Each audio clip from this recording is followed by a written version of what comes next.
औज़ुबिल्लाहि मिनश्शैतानिर्रजीम बिस्मिल्लाहिर्रहमानिर्रहीम। अज़ीज़ तुलबा व तालिबात अस्सलामु अलैकुम। मैं उमर फ़ारूक सुपीरियर कॉलेज ननकाना साहिब के अपने प्लेटफॉर्म और यूट्यूब चैनल से आपके सामने हाज़िर खिदमत हूँ।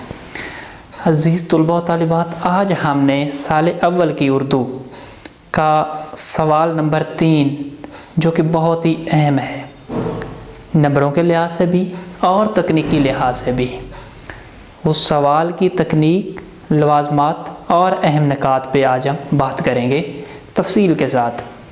तो आइए हम बढ़ते हैं अपने सवाल की जानिब। इस सवाल का ताल्लुक़ ईसा नसर से है और ये 15 नंबर पे मुश्तमिल सवाल है। इस लिहाज से नंबर भी और तकनीक भी, दोनों लिहाज से ये बहुत अहम सवाल है। तो बढ़ते हैं, देखते हैं। सबसे पहले हम इस सवाल के नंबरों पे बात करते हैं, उसकी जो तकसीम है उस पे बात करते हैं, ताकि हमें इस चीज़ का अंदाज़ा हो जाए कि हमने इस सवाल को किस तरह से लेके चलना है। तो इस सवाल में हमारे पास सबसे पहले मुसन्निफ़ है। मुसन्निफ़ का नाम 1 नंबर, सबक का नाम 1 नंबर, सियाक़-ओ-सबाक़ 3 नंबर, तशरीह 10 नंबर और ये कुल नंबर 15 बनते हैं। इन 15 नंबरों के हवाले से हमने इसको आगे पार्ट्स के साथ लेके चलना है। तो सवाल पेपर में कुछ यूँ दिया होगा कि दर्ज झैल पैराग्राफ में से किसी एक पैराग्राफ की सियाक़-ओ-सबाक़ के हवाले से तशरीह करें। तो हमने 2 पैराग्राफ हमारे सामने मौजूद होंगे, तो उन दोनों में से हमने एक पैराग्राफ को लेना है। हमने उस पैराग्राफ को लेना है जिसके मतलब हमारे पास मवाद ज़्यादा है, या हमें उस पैराग्राफ के मतलब कुछ ज़्यादा ही पता है, या हमारे पास है उस सवाल के मतलब बहुत अहम ख्यालात और बहुत अहम मवाद मौजूद है।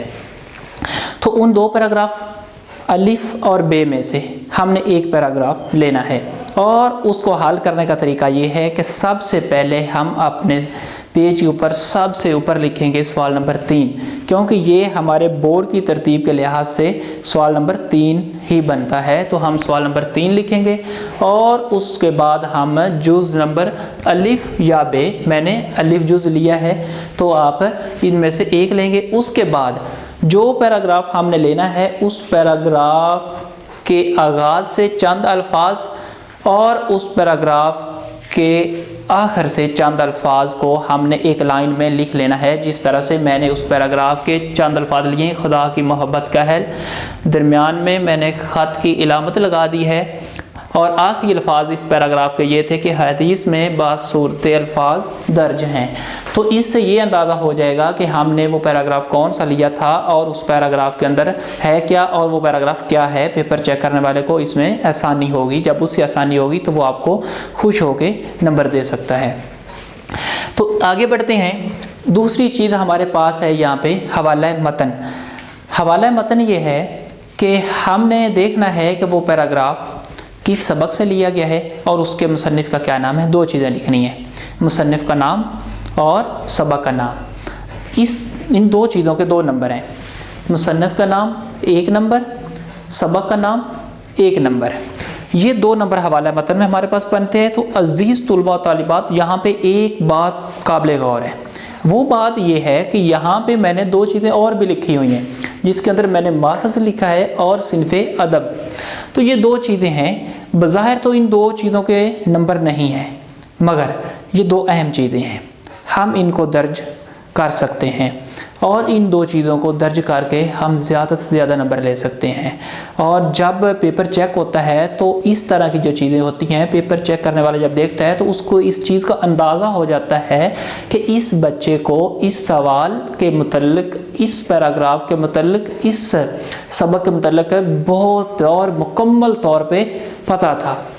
तो इसलिए मैंने यहाँ पे माखज़ लिख दिया है खुतबाते मदरास, और सिनफ़ अदब में मैंने सीरत नगारी। तो उसकी सिनफ़ क्या है, वो अफसाना है, वो नावल है, वो खाका है, वो ख़त है, या वो कोई मज़मून है, उसकी जो भी सिनफ़ बनती है हम उसको भी दर्ज करेंगे। वह मैं बार बार ये बता रहा हूँ कि इन 2 चीज़ों का नंबर नहीं है, मगर ये 2 बहुत अहम चीज़ें हैं। अगर हम लिखेंगे तो इसमें हमारा बहुत ज़्यादा फ़ायदा हो सकता है। तो आगे बढ़ते हैं। यहाँ पे मैंने यहाँ पे भी मैंने ग्रीन लाइन लगाई थी, जिसका मतलब ये है कि यहाँ से एक लाइन छोड़नी है। यहाँ पे भी मैंने ग्रीन लाइन लगा दी है, जिसका मतलब ये है कि हमने ये चीज़ें लिखने के बाद एक लाइन छोड़नी है। तो अब हम बढ़ते हैं अगले पार्ट की जानिब, जो कि सियाको सबाक है। सियाको सबाक हमारे पास 3 नंबर का है। तो प्यारे बच्चों, एक बात याद रखिएगा कि सियाको सबाक भी 2 तरह का होता है। मैंने लिख दिया है मिसाली और अजमाली। तो हमने अब इन दोनों के मतलब देखना है। आप 2 तरह से सियाको सबाक लिख सकते हैं, मिसाली भी लिख सकते हैं और अजमाली भी लिख सकते हैं। दोनों में फ़र्क ये है, मिसाली सियाको सबाक इस तरह से होता है कि जो पैराग्राफ हमें पेपर में दिया जाता है, हम सियाको सबाक लिखते हुए ये बताते हैं कि ये पैराग्राफ सबक के इस हिस्से से लिया गया है और इससे पहले ये हुआ था और इसके बाद ये हुआ था। सियाको सबाक 2 लफ्ज़ हैं जिनका मतलब ये है कि आगे और पीछे, और हमने जो आगे पीछे जो हिस्सा शामिल है सबक का, उसको उस पैराग्राफ के साथ जोड़ना होता है, उसका रब्त कायम करना होता है। तो हमने मिसाली सियाको सबाक लिखते हुए इस चीज़ के मतलब तफसील से बताना है कि इस पैराग्राफ से पहले ये हुआ था, फिर उसके बाद इस पैराग्राफ बाद ये हुआ था। तो इस तरह से इसके आप 2 पैराग्राफ बना सकते हैं। इस तरह से मैंने ये बना दिए हैं। पहला पैराग्राफ में बताएं कि इस पैराग्राफ से पहले क्या हुआ और फिर इसके बाद क्या हुआ। ये 2 चीज़ें आप दर्ज कर सकते हैं। इसके बाद हमारे पास है अजमाली सियाको सबाक। तो अजमाली सियाको सबाक के अंदर आप एक तो पैराग्राफ नहीं बना सकते, और दूसरी चीज़ ये है कि आप इसके अंदर ये भी नहीं बताएंगे कि ये पैराग्राफ सबक के किस हिस्से से लिया गया, इससे पहले क्या हुआ और बाद में क्या हुआ। इसके अंदर आप पूरे सबक का मजमूई तौर पे जायज़ा लेते हैं, जिस तरह से आप एक खुलासा लिखते हैं। जब आप खुलासा लिखते हैं तो उसके अंदर पूरे सबक का एक जायज़ा होता है। मगर ये सियाको सबाक है, चाहे वो जमाली हो चाहे वो मिसाली हो, दोनों सूरतों में आपने उस पूरे सबक का खुलासा इस तरह से दर्ज करना होता है कि वो बिल्कुल मुख्तसर हो, जिसकी जो तवालत है वो 10 से 12 लाइनें होनी चाहिए। इससे ज़्यादा होंगे या इससे कम होंगे तो आपके नंबरों पे फ़र्क पड़ सकता है। तो आप इसको यहाँ तक रहने दें। अब यहाँ पे एक सवाल बहुत अहम बच्चे करते हैं, और ये सवाल इतना मुश्किल है नहीं जितना बच्चे बना देते हैं, कि इतना बड़ा सबक होता है उसको हम 10 से 12 लाइनों में किस तरह से लेके आएँ। तो अज़ीज़ तलबा तालिबात, मैं आपको एक छोटी सी मिसाल देता हूँ।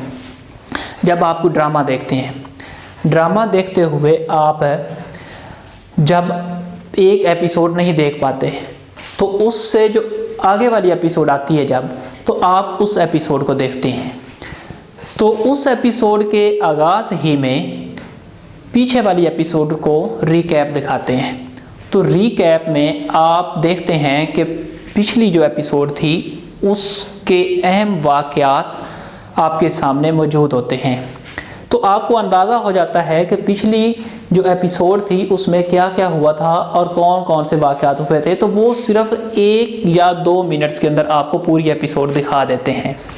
तो हुआ यहाँ पे क्या है, हुआ ये है कि उसने मुख्तसर करके पूरी एपिसोड आपको रिकैप में दिखा दी और आपको समझ भी आ गई है कि पिछली एपिसोड में क्या हुआ था, और पूरी एपिसोड आपको देखने की ज़रूरत नहीं पड़ती। तो दूसरी मिसाल की जानिब बढ़ते हैं कि जब कोई ड्रामा ख़त्म हो जाता है, ख़त्म होता है, जो आप एपिसोड ख़त्म होती है, तो अगली एपिसोड के मतलब भी कुछ बता देते हैं। तो कितना बताते हैं? 1 मिनट्स में। तो 1 मिनट्स के अंदर वो 40 मिनट्स की एपिसोड है उसके मतलब बताते हैं, और हमें अंदाज़ा हो जाता है कि जो आने वाली एपिसोड है उसमें क्या होने वाला है। तो ये ही हमारा सियाको सबाक है कि हमने उस सबक के अहम नकात और अहम वाक़यात और अहम बातें जो हैं वो हमने 10 से 12 लाइनों के अंदर लिखनी है। इसको हम खुलासे का खुलासा भी कहते हैं कि आपने उस पूरे सबक का एक जो खुलासा है वो 10 से 12 लाइनों में लिखना है, तो उस पूरे सबक के जो वाक़यात हैं उसके अंदर शामिल हो जाएं। तो अब देखिए, जिस तरह वो रीकैप में शुरू से लेके आखिर तक दिखाते हैं, तो आपने भी ये नहीं करना कि सबक के एक हिस्से से 1-2 बातें बता के आपने वो लाइनें पूरी कर ली। आपने भी इसी तरह से करना है कि पूरे सबक का मजमूई जायज़ा लेना है इसके अंदर 10 से 12 लाइनों में। तो इस तरह से ये काम चलेगा। मैं एक और मिसाल की जानिब बढ़ता हूँ। हमारा कोई दोस्त है, जब नई मूवी देख के आता है तो वो 2, 2.5 या 3 घंटों पर मुश्तमिल होती है। तो वो हमारे पास आते ही शहज़ादा 5 से 10 मिनट के अंदर उसकी पूरी कहानी हमारे सामने रख देता है। तो क्या वो करता है?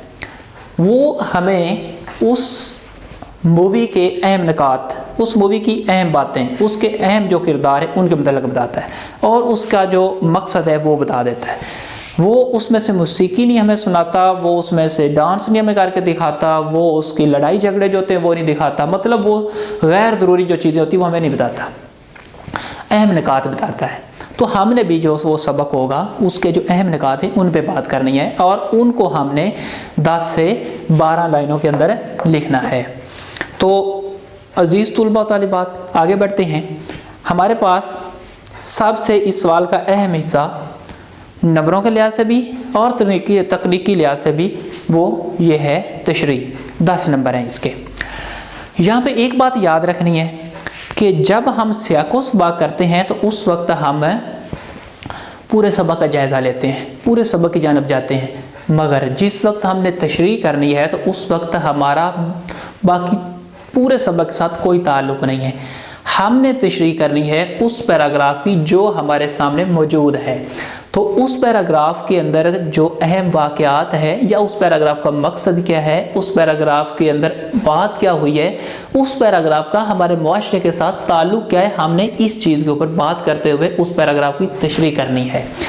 अच्छा, तो अब इस तशरीह की जो तवालत है उसकी जानब बढ़ते हैं कि तशरीह कितनी होनी चाहिए। तो उसके अंदर हमारे पास है 2.5 से 3 सिफ़ात हैं।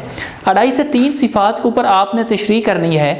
तो बच्चे ये सवाल करते हैं, बारहा ये बच्चों ने सवाल किया कि सर ये कैसे हो सकता है कि वो इतना सा पैराग्राफ होता है और हम उसको किस तरह से 2.5 से 3 सिफ़ात पे लेके जा सकते हैं। तो अजीज़ तुलबा व तालिबात ये बहुत अहम सवाल है, इसके ऊपर गौर करें। अब हमने करना ये है कि उस पैराग्राफ को सबसे पहले रीड करना है, समझना है और ये अंदाज़ा लगाना है कि इस पैराग्राफ का मकसद क्या है, मुसन्निफ़ ने इस पैराग्राफ के अंदर कौन सी बात की है और उस बात का ताल्लुक़ किस चीज़ के साथ है और वो बात किस चीज़ के साथ रिलेट करती है। हमने इस चीज़ को लेना है, उस पैराग्राफ को अपने माइंड में बिठाना है। जब हम उस पैराग्राफ को अपने माइंड में बिठा लेंगे और हमें उस पैराग्राफ के मतलब अंदाज़ा हो जाएगा कि इस पैराग्राफ के अंदर वो कहना क्या चाह रहा है, तो हम उसकी तशरीह लिख सकते हैं। जिस तरह कोई आप मज़मून लिखते हैं, उसकी एक कोटेशन आप लेते हैं तो उसको आप फिर तफसील से लिखते हैं उस कोटेशन के ऊपर। वो एक लफ्ज़ की कोटेशन होती है और आप उसके ऊपर कितना लिख देते हैं। तो आप अपना उस पैराग्राफ का जो असल मकसद है उसको जहन में रखें और उसकी तफसील लिखें। और हम क्या करते हैं कि हम उस पैराग्राफ की तशरीह करने की बजाय जिस सबक में से वो लिया गया होता है उस पूरे सबक का खुलासा लिख देते हैं, जो कि बिल्कुल ही गलत तसव्वुर किया जाता है, हमें उसके नंबर नहीं मिलते। तो हमने क्या काम करना है कि उस पैराग्राफ को लेना है और उसके अहम निकात, उसके मकासद और उसका हमारे मुआशरे के साथ ताल्लुक़ और उस सबक में उस पैराग्राफ की अहमियत क्या है और मुसन्निफ़ ने इस पैराग्राफ पे आकर उस सबक में किस तरफ इशारा किया है, हमने इस चीज़ को तफसील से लिखना है। तो तफसील से लिखते हुए हम उसके पॉइंट्स भी बना सकते हैं अपने जहन में कि इसके 5 पॉइंट्स बनते हैं। पहले पॉइंट्स में मैंने ये बात करनी है, दूसरे में मैंने ये बात करनी है, फिर मैंने ये करनी, फिर मैंने ये करनी। इस तरह से आप उसको स्टेप वाइज भी लेके चल सकते हैं। फिर ये होता है कि कुछ बच्चे ये करते हैं कि आधी लाइन पढ़ ली, उसकी तशरीह कर ली, फिर आधी लाइन पढ़ ली, उसकी तशरीह कर ली। इस तरह से वो सिर्फ एक ही सफ़ा लिख पाते हैं और उसके बाद फिर इधर उधर देखना शुरू कर देते हैं, पंखे के पार भी लेना शुरू कर देते हैं। तो ऐसा नहीं करना, उस पूरे पैराग्राफ को पहले समझें, उस पूरे पैराग्राफ को आप अपने जहन में बिठाएं और फिर उसके ऊपर आप बात करें। तो यहाँ पे 1-2 बातें और भी हैं हमारे सामने काबिल गौर हैं कि हमने उस पैराग्राफ को इस तरह तशरीह में ढालना है कि पेपर चेक करने वाला जो बंदा है, पेपर चेक करने वाला जो शख्स है, उसको अंदाज़ा हो जाए, उसको इस चीज़ के मुतल्लिक़ पता चल जाए कि इस बच्चे ने 2.5 से 3 सिफ़ात के अंदर लिखा क्या है। और ये जो आपका पेपर है, आपकी जो तहरीर है, ये खुद बोल के उसको बताए, पढ़े बगैर बताए। तो उसका तरीक़ाकार ये है कि हमने उसमें कुछ लफ्ज़ जो है उसको नुमायाँ कर देना है। बहुत जो अहम लफ्ज़ होते हैं, आम लफ्ज़ों को नुमायाँ नहीं करना, मार्कर के साथ आपने नुमायाँ करना है। कोई 5 से 6 लफ्ज़ जो हैं एक सफ़े पे आप मार्कर के साथ नुमायाँ करते हैं। और वो लफ्ज़ आम से मुराद ये होता है से, ये, इन, उन, अगर, मगर, इधर, उधर, ये सारे लफ्ज़ जो हैं ये आम से लफ्ज़ हैं, इनको नुमाया नहीं करना। आपने वो लफ्ज़ नुमाया करने हैं जो जानदार लफ्ज़ हैं। वो उस पैराग्राफ का कोई किरदार हो सकता है, वो उस पैराग्राफ के अंदर किसी चीज़ का नाम हो सकता है, वो कोई अहम वाक़या हो सकता है। इस तरह के अल्फाज जो हैं आपने उनको मार्कर के साथ नुमाया करना है। तो फिर एक बात और है, इमला।